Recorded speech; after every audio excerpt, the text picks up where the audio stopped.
Pria ini dikejar oleh sekelompok prajurit yang ingin membunuhnya. Ia adalah putra mahkota pewaris kerajaan.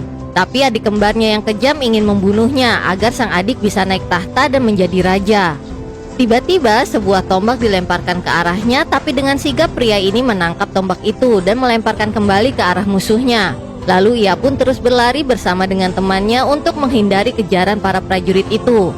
Tapi tiba-tiba ia pun terperosok ke dalam lubang dan jatuh di dasar tempat itu. Kemudian ia melihat sekeliling, ternyata itu adalah gua tersembunyi di dalam tanah.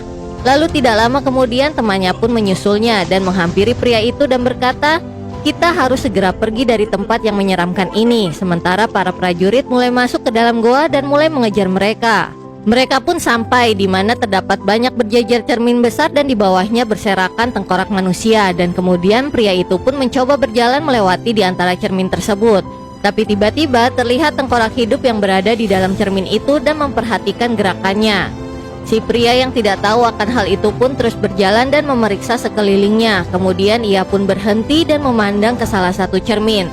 Dan salah satu tengkorak di belakangnya ingin menariknya. Tapi tiba-tiba para prajurit itu mendorongnya, kemudian mereka pun berguling dan para prajurit itu berhasil menangkapnya.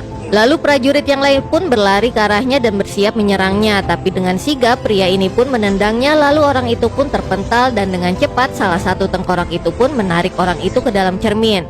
Mereka yang melihat hal itu pun kaget dan terkejut. Kemudian satu persatu dari prajurit yang berada di situ pun ditarik masuk ke dalam cermin oleh tengkorak-tengkorak itu. Para prajurit yang melihat itu pun ketakutan dan tanpa sengaja melepaskan si pria itu. Lalu pria itu pun menoleh dan melihat tengkorak di dalam cermin sedang bergerak ke arahnya. Dan dengan cepat si pria itu pun melemparkan para prajurit itu ke tengkorak hidup itu. Lalu dengan cepat ia pun bergegas berlari mencoba pergi dari situ. Tapi tiba-tiba tengkorak itu keluar dari cermin dan memegang kakinya. Tapi dengan cepat si pria mengambil kepala tengkorak dan melemparkan ke cermin tersebut. Lalu cermin itu pun retak. Akhirnya mereka terbebas dari tempat itu dan berjalan mencari jalan keluar. Tapi tiba-tiba sebuah asap hitam keluar dari tengkorak yang tergantung di tempat itu dan mulai mengerubungi mereka, dan semakin lama asap hitam itu semakin banyak. Kemudian asap hitam itu pun berkumpul menjadi satu. Lalu terlihatlah sosok jin bertanduk di depan mereka. Lalu jin tersebut mengucapkan terima kasih kepada pria itu.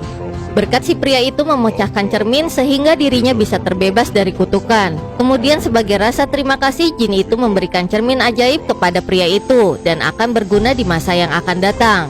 Lanjut ke part selanjutnya ya.